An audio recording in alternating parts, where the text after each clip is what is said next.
Hey, this is Aaron, And this is Kristin. and this is the Drive Mode Show.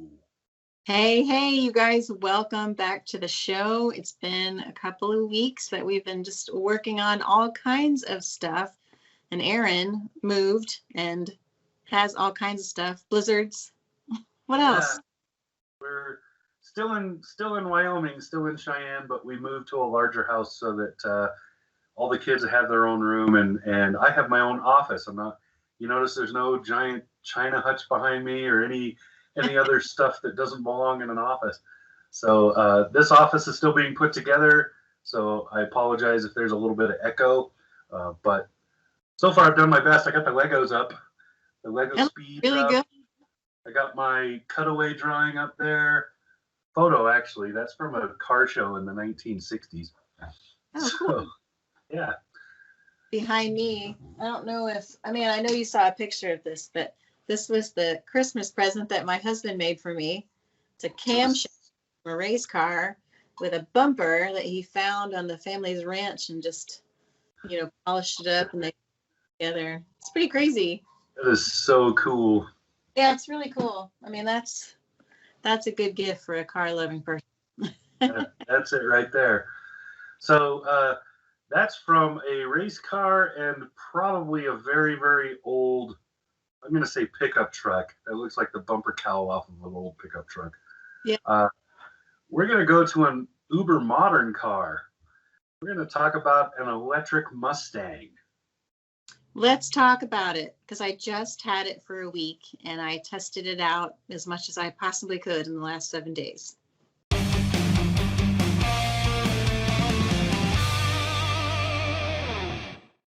Cool. So we're talking about the Mustang Mach-E, which is a small crossover, I think is where you would place it. About the same size as what, a Nissan Rogue, or a little bigger than that. Yeah, about the size of maybe a little smaller than a RAV4 maybe or a Rogue. It's got a nice hatchback with plenty of room in the back. It's not big. It's bigger. It's taller than Mustang, obviously. Obviously, but that's because it's a crossover style. So it's a more, I don't know if I would say family oriented. I guess small family maybe, but it is more utilitarian, more useful. So yeah, I would say there's more room. There's more room in the back seat for sure than you would have with a Mustang. mhm. So my son loved riding in the back, and I liked that it had a USB-A and a USB-C port in the back, and it had one of those fold-down consoles with the cup holders. Okay. So, most important question that all the internet wants to know, because this is what they ask the most often: what color was it? It was Silver. Yeah, and I have to say, I think it looks really good in the blue and the red. And it comes silver is just silver, But I love cars that are bright colors, so that's excited. And of course, if you're an Apple fan, they do have white. So I do. that's the going joke. All the Teslas seem to be white, but that's because they're all driven by people that use iPhones. So, Just the logo. so Kristin, what did you think about the Mach-E as a daily? So just getting you to the grocery store, getting you to your son's school, those sorts of things, just daily driving stuff. Yeah, the things that I liked about it was that it was a quiet drive. I also had the Charger Hellcat nearby. And if you start that up at 7:20 in the morning, your neighbors don't like that as well. When you start up the Mach-E, it's totally quiet. So that's nice to have if you want a quiet engine. And I also liked the hatchback. We went grocery shopping. We had enough room for our family of 3 for a week, and I bet it was only half full. So I think there's a fair amount of cargo. The front space, or the frunk, opens up in a strange way. It opens up like most hoods do. It's got that lever on the driver's side. You have to pull twice. It opens. The tricky part I found was that it's not easy to close it. And I looked on the internet, I looked on the Google to see if I was doing something wrong or if something was stuck. And people said, well, you really have to take both hands and like slam it down. So somebody with limited mobility, that would be different. But it did have this cool removable plastic divider thing that you could use to put ice in there. You put beverages, and it has a drain plug.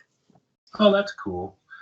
So I wonder if they were originally going to do like the Corvette started out with, where it's a soft close, you push it down, and then the actuator pulls it and locks it. And then Chevy did away with that because those were coming loose and popping open on the very first model. So they just got rid of it all entirely, and you have to manually close it. And on the Corvette, it's the same thing. It takes feels like a lot of effort. You feel like you're going to break it. Yeah. Push it down. I did feel like I was going to break it. And I got it to latch, so it wouldn't open. It was open just a crack, and I couldn't get it all the way down. It looks like a couple people had the same kind of issue. But that was fairly minor. I felt like it had a good amount of storage space as a daily driver. Okay. And about it was the torque. It has 400 plus pound-feet of torque.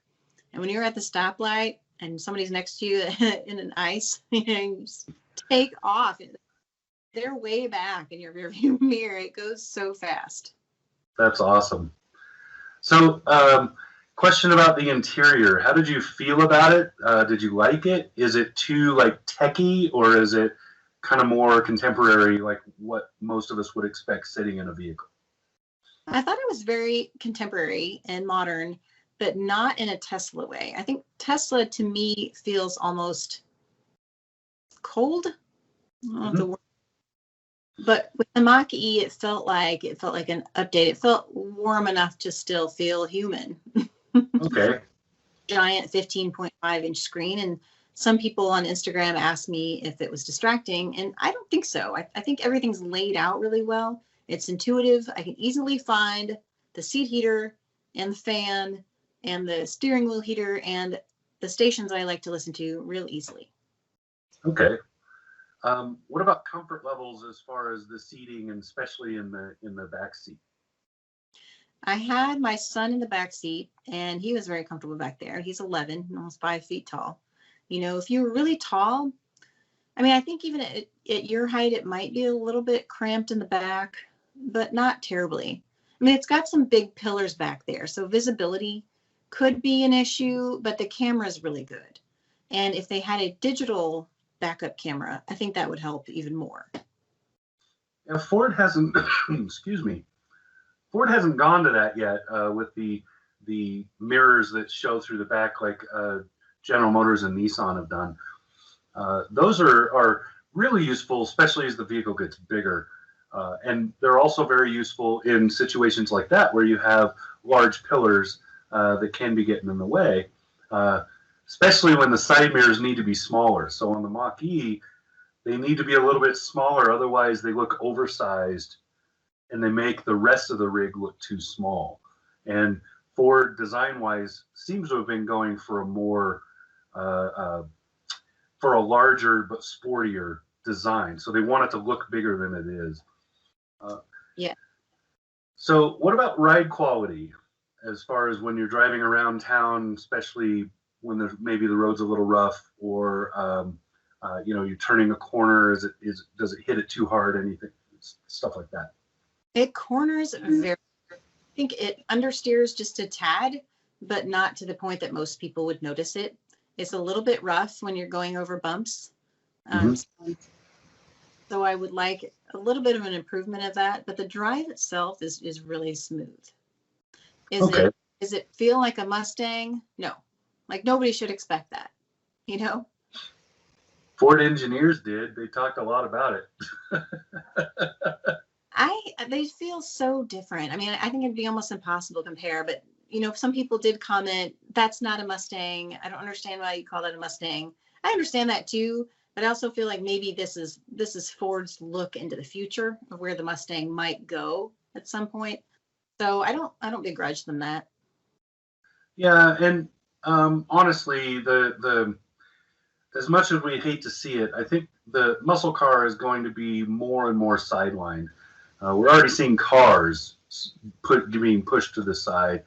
I think it's only a matter of time before those muscle cars as we think of them, like the Mustang, so pony cars like that, the Challenger, the Camaro is already going. The Camaro's only got a couple years left, and so it's only a matter of time before those start to be really marginalized. And Ford is, I think, pretty smart to capitalize on that trademark, on that name, because people know the name, and they can turn Mustang into a performance name instead of just a vehicle. Just like Dodge has done with the SRT, and now the Hellcat and related logos. So all of those things are happening. So it's only, I think it was intelligent for Ford to go that direction. I think you're right. I think it's smart from a marketing perspective. Not everybody likes it, but it definitely got people talking. And wherever I drove this thing, people would stare. They'd watch it go by. Because nobody else has one around here. And I mean, here in Austin, it's a pretty good sized city, but nobody has one. So it is fun to see it, and it's fun to hear it. And it was pretty fun to drive. So because it is an EV, I have to ask about charging. Where did you take it to anywhere public and charge it? And what was that like? What was the experience like?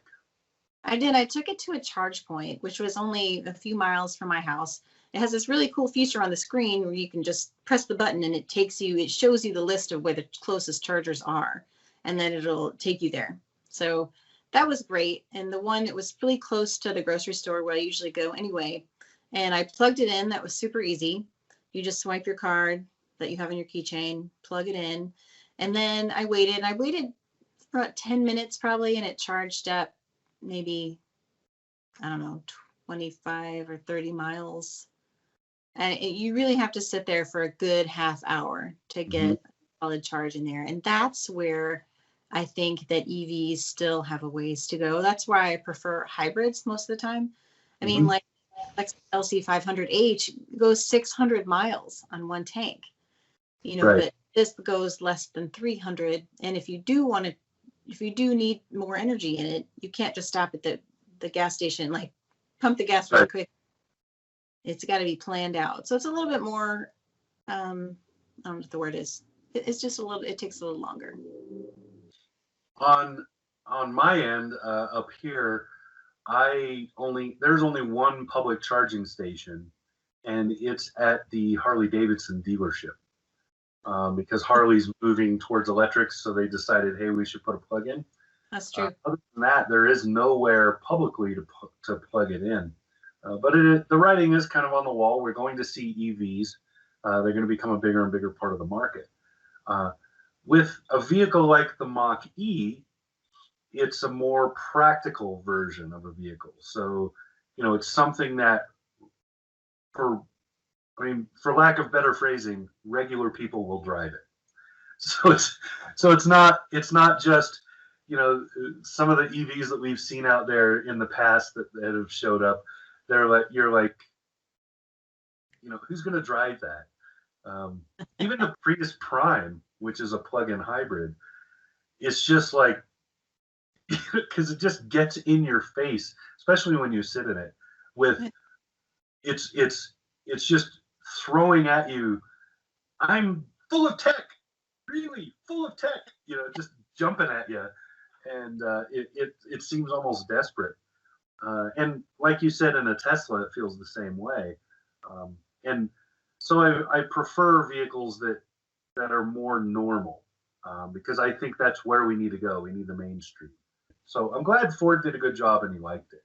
They did. I think that it has a little bit of room for improvement on the suspension. I think the frunk closing could be improved, but overall, I think they've done a good job out of the gate. I mean, this is a new kind of vehicle for them. And so I'm going to be interested to see where it goes. Do I want to have an electric vehicle? No, I don't. I don't right now. I prefer the sound of a good internal combustion engine. But that doesn't mean that this isn't a good car. Like somebody who's looking for an EV, they'd really enjoy it. And if you live in an area where charging is easy to get to, infrastructure is there, or going to be there very soon, then yeah, I can totally see it. Here in Cheyenne, in the wilds of Wyoming, I think there are 3 Teslas that I know of. Oh wow. And that's if they're able to use them, right? But for me, I wouldn't. An electric car would be a second or third car for me, just because of where I live. So. Thanks. Yeah. So, it'll be interesting to see what the next one looks like. What the next year looks like for them. So, but for now, this is what we got. Well, everybody's waiting on that electric F-150. I know it. All right. This has been Aaron. And this is Kristin. This is the Drive Mode Show. Thanks for watching, you guys. Don't forget. Subscribe.